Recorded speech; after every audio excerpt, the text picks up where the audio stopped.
வணக்கம். இன்றைக்கி கத்திரிக்காயில் ஒரு டிஷ் ஒன்று செய்யலாங்க.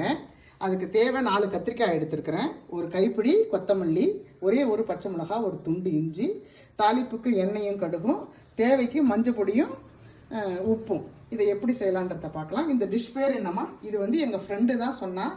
அந்த பொண்ணு ஆந்திரா பொண்ணு, ரொம்ப நல்லா இருக்கும்னு செய்து கொடுத்தாங்க. ஒரு முறை நாங்கள் சாப்பிட்டோம், ரொம்ப சூப்பராக இருந்தது. அதனால் அதை உங்களுக்கு செய்து காமிக்கலான்னு இப்போ செய்து காமிக்கிறேன். இது பேர் என்னம்மா? వంకాయ కొత్తిమీర కారం కూర.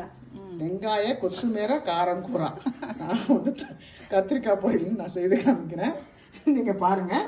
முதல்ல வந்து வானல் வச்சாச்சு, அடுப்பு பற்ற வச்சு இப்போ தேவையான எண்ணெய் போட்டுக்கலாம். பாருமா, எண்ணெய் போதுமான்னு பாருமா. போதும். இதே போதுமா? போதும் போட்டுக்கலாம். எண்ணெய் காஞ்ச உடனே நம்ம கடுகு போடணும். இதெல்லாம் நம்ம வந்து மிக்சி ஜாரில் போட்டு பொடி பண்ணிக்கணும், அரைச்சிக்கணும். இதை ஃபஸ்ட்டு வந்து எண்ணெய் காயட்டும். எண்ணெய் காஞ்ச உடனே கடுகு போட்டுக்கலாம். கடுகு போட்டாச்சு. நல்லா கடுகு வெடிக்க ஆரம்பிச்சிருச்சு. தண்ணியில் அரிஞ்சு போட்டு வச்சுருந்தோம் இல்லைங்களா கத்திரிக்காய், அதை வந்து நல்லா பிழிஞ்சிட்டு இந்த எண்ணெயோடு சேர்த்துக்கலாம்.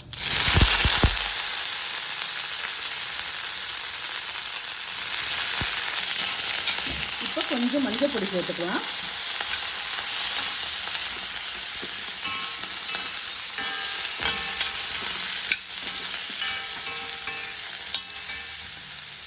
தேவையான உப்பும் கொஞ்சம் மஞ்சள் பொடியும் சேர்த்துட்டு இதை நல்லா வதக்கணும். இந்த எண்ணெயிலே நல்லா வதங்கணும். தண்ணி போடணுமாம்மா? அப்படியே வேகணுமாம்மா? தண்ணி ஊற்றக்கூடாது. தண்ணி ஊற்றாத சிம்மில் வச்சு இதை மூடி வச்சு அப்படியே வேக வைக்கலாம். அதுக்கப்புறம் இதை பொடி பண்ணி இது கூட சேர்க்கணும். அதுக்கப்புறம் உங்களுக்கு காமிக்கிறேன் நான். இப்போ மூடி வச்சிடலாம். மிளகாயை போட்டுக்கலாம்.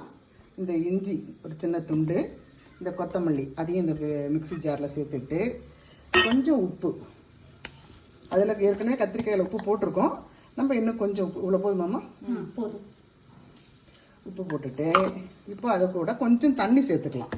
தண்ணி சேர்த்து பேஸ்ட்டு மாதிரி நம்ம அரைச்சிட்டு வந்துடணும். ஓகே, ஓப்பன் பண்ணுவோம். இப்போ திறந்து பார்க்கலாம். பாருங்கள், கத்திரிக்காய் ஜோராக வெந்துச்சு, ஜம்முன்னு இருக்குது பாருங்கள். தண்ணி கிண்ணி போடலை, அப்படியே ஒத்தையாக பாருங்கள். இந்த கத்திரிக்காய் ஜம்முன்னு வெந்துருக்கு. இப்போ என்னம்மா போடணும்? இதில் போட்டுருக்காங்க. இதில் நம்ம அரைச்ச பேஸ்ட்டு, அந்த கொத்தமல்லி, காஞ்ச பச்சை மிளகா, இஞ்சி, கொஞ்சம் உப்பு போட்ட பேஸ்ட்டு இதில் சேர்த்துக்கிறோம். அவ்வளோதான்.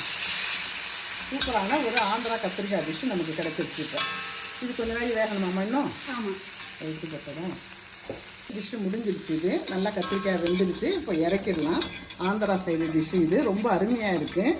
நமக்கெல்லாம் வந்து நிறைய மிளகாத்தூளை போட்டு, வெங்காயத்தை போட்டு, தக்காளியை போட்டு நம்ம சதசுதான் பண்ணுவோம். இது பாருங்கள், நல்லா ஒத்தையாக ஜம்முன்னு ஜோராக வந்திருக்கு. இந்த டிஷ் பேர் என்னம்மா? மறுபடியும் சொல்லுமா? వంకాయ కొత్తిమీర కారం కూర. இதை தெரிஞ்சுக்கோங்கம்மா, எனக்கு சொல்ல தெரியல. அது நம்ம வந்து ஒரு கத்திரிக்காயில் ஒரு ஆந்திரா டிஷ், அவ்வளோதான்.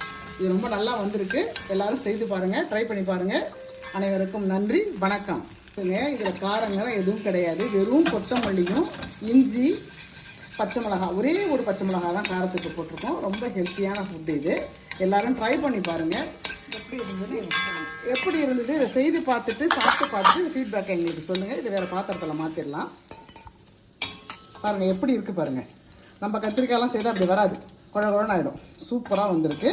எல்லோரும் ட்ரை பண்ணி பாருங்கள். அனைவருக்கும் நன்றி, வணக்கம்.